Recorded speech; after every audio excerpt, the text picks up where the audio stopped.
मोदी ने 370 को गाड़ के जमीन में डाल दिया।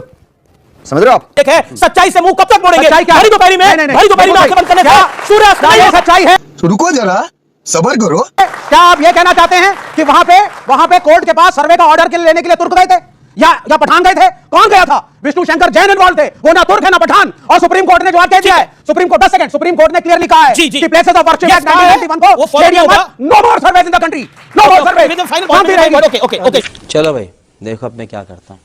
सभी का स्वागत है मेरे YouTube चैनल सनातनी श्रीका में। आज की वीडियो होने वाली है बहुत ही मजेदार, क्योंकि आज की वीडियो में हम देखने वाले हैं कि कैसे सज्जाद पूनावाला ने विवेक श्रीवास्तव को समझाने का प्रयास किया है। डिबेट चल रहा था संविधान को लेकर, जहां राहुल गांधी, अखिलेश यादव और प्रियंका वाड्रा कह रही हैं कि आप लोग चाहते हैं कि संविधान को तहस नहस करना। तो इस पर सज्जाद पूनावाला ने क्या समझाने का प्रयास किया, आगे इस वीडियो में हम देखने वाले हैं। वीडियो बहुत ही इंटरेस्टिंग है, वीडियो का लास्ट पार्ट बहुत ही ज्यादा इंटरेस्टिंग है, वीडियो में बने रहिएगा। चलिए स्टार्ट करते हैं आज का डिबेट वीडियो। शहजाद पूनावाला, क्या संविधान नाम की बहस में बीजेपी को फंसा दिया है विपक्ष ने? क्या आप उनके ट्रैप में फंस चुके हैं? क्योंकि अखिलेश यादव कह रहे हैं, प्रियंका वाड्रा कह रही है कि संविधान को बदलना चाहते थे आप, लेकिन हमने रोका 240 के साथ। अरे अमीश जी, ये तो मोदी है तो मुमकिन है कि जिन लोगों ने 75 में संविधान की हत्या की, जिन लोगों ने इनके नेता को 19 महीने तक जेल में डाला, आज वो संविधान के हत्यारे जय संविधान बोलने को मजबूर है। तो परिवार तंत्र छोड़कर संविधान तंत्र पे आए, ये तो हमारी जीत है, सबसे बड़ी जीत है। दूसरी बात, आज कि अफजल गुरु जैसा आतंकवादी हमारे देश के लोकतंत्र और संविधान के मंत्री पर हमला करना चाहता था। और आपको पता है एक बात, अफजल गुरु को सुप्रीम कोर्ट ने कन्विक्ट किया, कहा कि यह सबसे बड़ा अपराधी है और अफजल हम शर्मिंदा है, तेरे कातिल जिंदा है, यह कहने वाली आज यहां पर पूरी मंडली खड़ी है। और इसीलिए मैं डिबेट शुरू होने से पहले, और मैं माफी चाहता हूं, मैं कभी पर्सनल व्यक्तिगत नहीं होता, इनके नेताओं ने तो बोला, इनके नेताओं के समर्थन में जेएनयू में चले गए थे राहुल गांधी, वो तो एक अलग विषय है। पर दिल्ली की मुख्यमंत्री के माता पिता ने भी अफजल गुरु की पैरवी की थी। और मैं आज इसीलिए इस मंच से सबको पूछना चाहता हूं कि बोलिए अफजल गुरु को आतंकी मानते? क्योंकि सुशील कुमार शिंदे ने बोला कि मैं नहीं मानता अफजल गुरु को आतंकी। अभी मजा आएगा ना भिड़ो।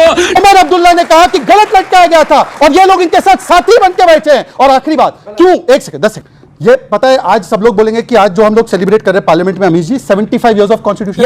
एक चीज मैं तरमीम करना चाहता हूं, चेंज करना चाहता हूं, नॉट 75 इयर्स ऑफ कॉन्स्टिट्यूशन। बोलेंगे क्या? एक जगह है इस देश में जहां पर 75 इयर्स से कॉन्स्टिट्यूशन नहीं रहा, अब केवल 5 वर्षों से। और वो 5 वर्षों से जम्मू कश्मीर में रहा, जब नरेंद्र मोदी ने 370 को गाड़ के जमीन में डाल दिया। समझ रहे हो आप? 5 सेकंड खत्म कर, परंतु जब 370 को हमने गाड़ कर जमीन में डाला, जिससे कि वाल्मीकि समाज को वहां पे अधिकार मिला और पहली बार सीएम ने भी शपथ ली संविधान की, तो आपको पता है इंडिया अलायंस ने रेजोल्यूशन लाया जिसमें आम आदमी पार्टी भी सपोर्टिंग कर रही है कि 370 बहाल किया जाए। इसीलिए 370 पर आपने जो संबल हिंसा की बात करी, तो उस पर एक बड़ा अपडेट है आपकी जानकारी के लिए और भदौरिया साहब की जानकारी के लिए। संबल हिंसा में घायल की तरफ से जिस पर गोली चली है, पहली एफआईआर दर्ज करी गई है और तुर्क बिरादरी के लोगों पर एफआईआर दर्ज की गई है। यानी वहां पे पठानों और तुर्कियों की लड़ाई थी, यह आज एफआईआर से साबित हो गया है। आप हिंदुओं में तो जाति गिनते हैं, एक एक करके यहां पे भी 50 की गिन देंगे। बोलिए वहां पर तुर्क और पठानों की लड़ाई है कि नहीं है? ऐतिहासिक लड़ाई है कि नहीं है? सुनिए वहां पर तुर्क पठान की बात होती है तो बोलते नहीं, वो तुर्क पठान है ही नहीं, वो तो मुसलमान है। मेरा प्रश्न आपसे एक है, सच्चाई से मुंह कब तक मोड़ेंगे? भरी दोपहरी में आंखें बंद करने से सूर्यास्त नहीं है। सच्चाई है। रुको जरा, सबर करो। क्या आप ये कहना चाहते हैं कि वहां पे कोर्ट के पास सर्वे का ऑर्डर के लेने के लिए तुर्क गए थे या पठान गए थे? कौन गया था? विष्णु शंकर जैन इन्वॉल्व थे, वो ना तुर्क है ना पठान। और सुप्रीम कोर्ट ने जवाब कह दिया है। Supreme court 10 second, supreme court ने क्लियरली कहा है कि प्लेसेस ऑफ वर्शिप एक्ट 1991 को स्टेडियम में no more surveys in the country, no more survey. Okay कैसे कैसे लोग रहते हैं यार यहाँ पर। आजकल कॉन्स्टिट्यूशन पर बोल रहे हैं, ये इसलिए खुश हूं क्योंकि इनके नेता नंबूद्रीपाद ने बोला था अंबेडकर को, we will wreck your constitution from within. आज कॉन्स्टिट्यूशन को रेक करने वाले कॉन्स्टिट्यूशन लागू करने की बात कर रहे हैं। इससे बड़ी जीत भारत के लोकतंत्र की नहीं हो सकती। 35 साल बंगाल पे शासन किया, उसको कह रहे हैं हम कॉन्स्टिट्यूशन नहीं मानते। नंबूद्रीपाद फिर ये कह रहे हैं कॉन्स्टिट्यूशन। नंबूद्रीपाद सेड दिस, स्वर्गीय नंबूद्रीपाद जी ने बात कही थी कि नहीं कही थी? नहीं, देखिए कुछ चीजें आउट ऑफ ना, ये गलत बात है। उन्होंने इस सेंस में नहीं कहा था। और मैं एक बात बताऊं, किस सेंस में कहा था? सुन लीजिए। अच्छा हमको सिखा रिया है। किस सेंस में कहा था एक सेंस, क्या सेंस में वो?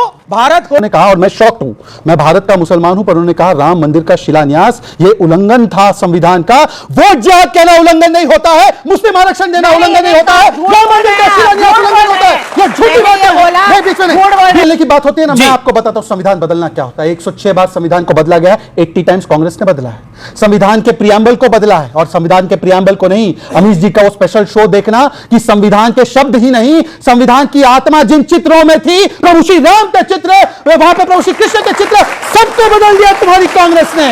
और आखिरी बात कहना चाहता हूं, राम मंदिर का शिलान्यास जो उल्लंघन होता है, हमारे संविधान के चैप्टर 3 को अभी खोलिए, ओरिजिनल वाली नहीं, नॉट दैट वन जो राहुल गांधी जेब में लेकर घूमते, ओरिजिनल वाली में प्रभु श्री राम का चित्र है। राम राज्य की कल्पना महात्मा गांधी ने की, और ये राम विरोधी बातें और रोहिंग्याओं के लिए ठीक है, कैसे बताइए विवेक भाई, मतलब मेरे को ये समझ में नहीं आया, आप लोग कैसे साथ हैं? आप लोग कैसे साथ हैं जैसे कादर खान के साथ जॉनी लीवर होता था? जब बेइज्जती है। मतलब आप प्रियंका जी को हराना चाहते हैं, आप राहुल गांधी जी को हराना चाहते हैं। आप मेरी बात सुनिए। हाँ, ये कर लो पहले। केरल की लड़ाई केरल तक सीमित रही है। नहीं, हम तो भाई बाउंड्री निपटा रहे हैं। हम 2004 में भी केरल में कांग्रेस के खिलाफ लड़े थे, लेकिन हमारे 65 मेंबर पार्लियामेंट ने सरकार की दोनों सर्वश्रेष्ठ अभिनेता हैं, मतलब with all the respect to them, लेकिन मतलब ये जो आपका साथ है ना, हमेशा मुझे उस फिल्म की याद दिलाता रहता है। देखिए साथ वो, अनुराग एक बात बताइए, मतलब प्रधानमंत्री अगर कपूर एंड फैमिली से मिले, उसमें भी अगर कांग्रेस के कुछ नेताओं को तकलीफ हो जाए, कुछ लॉबी को तकलीफ हो जाए, तो आपको जायज लगती है? सही बताइएगा। जो आप पूछ रहे थे, कोई भी आर्टिस्ट, चाहे कोई हो, चाहे कपूर खानदान हो, चाहे कोई भी हो, अगर कोई प्रधानमंत्री जिससे मिलता है, देश के प्रधानमंत्री, वेरी गुड, देश के प्रधानमंत्री से मिलने का सबको अधिकार है और होना भी चाहिए। देश के प्रधानमंत्री कभी हर कोई व्यक्ति मिल सकता है भाई। देश के प्रधानमंत्री से मिलने से किसी कोई दिक्कत तो नहीं होनी चाहिए। ये दिक्कत ही नहीं, मुझे दिक्कत है, ये आ गए, मुझे दिक्कत है। अभी तो रुको, क्लाइमैक्स अभी बाकी है। इनसे मिलने से पहले वो लड़कियां, वो जो कुश्ती लड़ती थी, हमारी बहनें, वो बात सही है, वो बात सही है।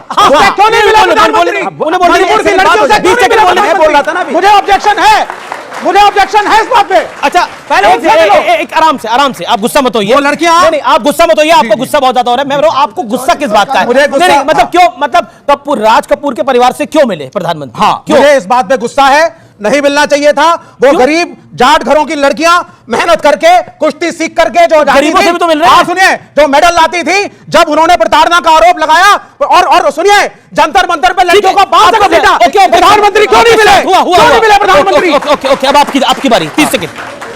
इन्हीं की बातों से देखिए, एक चीज मैं अप्रिशिएट करूंगा कि अनुराग जी ने एक बहुत ही मैच्योर स्टैंड लिया है, क्योंकि इनके यहाँ से जया बच्चन कई वर्षों से बहुत सीनियर उनकी सांसद है। और मुझे याद आ रहा है कि अमित जी, हमने इस पर डिबेट भी की थी कि राहुल गांधी ने अमिताभ अपनी बहू के साथ राम मंदिर प्राण प्रतिष्ठा में नाच रहा था। करीना कपूर को राज्यसभा भेजा गया। प्लीज एक सेकंड, प्लीज जी, मैंने आपको बीच में कभी भी एक राज्यसभा, बार, वो ठीक है, सुनिए ना, मैं आपको बताता हूँ किसको राजा, आपकी किसी को कैंटीन भेजने की हैसियत नहीं बची है, जेल में कैंटीन से उधारी नहीं मिल रही है। करिश्मा कपूर को देश के कलाकार है, राज कपूर साहब भी जो है, उनका जब भारत एक उभरता हुआ एक देश और एक डेमोक्रेसी था, तब राज कपूर ने भारत के ब्रांड को कई जगहों तक पहुंचाया। और रशिया में बहुत बड़ा ब्रांड है उनका। रशियंस हमारे राज कपूर से प्रभावित है, और रशिया के आने वाली पार्टी उन्हीं का विरोध कर रही है। बताइए क्या बोला जाए इनको? राहुल गांधी की संगति ऐसी है। अब दूसरी बात पे मेन मुद्दे पे, अरे सुनिए ना भाई, मेरा जूता है जापानी और मेरा नाम जोकर, ये आपके लिए ठीक है।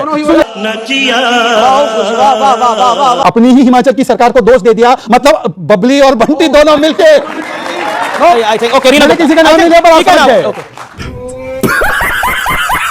जो इस्लामिक कट्टरपंथियों की वजह से हिंदुओं पर प्रताड़ना हो रही है, उसी से उनको बचाने के लिए सीए कानून का विरोध इन सब ने किया। और आज मैं कह रहा हूं, जैसे आप भारत में रहते तो कहते हैं ना कि हिंदू जो है मुसलमानों की लिंचिंग करता है, एक बार बोल दो कि इस्लामिक जिहाद हो रहा है बांग्लादेश। हमने तब bye bye, tata, goodbye, गया। फ्रेंड्स, कैसी लगी आपको आज की वीडियो? देखा यहाँ पर अमीश देवगन और शहजाद पूनावाला दोनों ने मिलकर विवेक श्रीवास्तव को समझाने का प्रयास किया है, साथ ही उनकी गुस्सा को कंट्रोल करते हुए, उन्हें फैक्ट बताते हुए उनके ज्ञान का विस्तार किया है।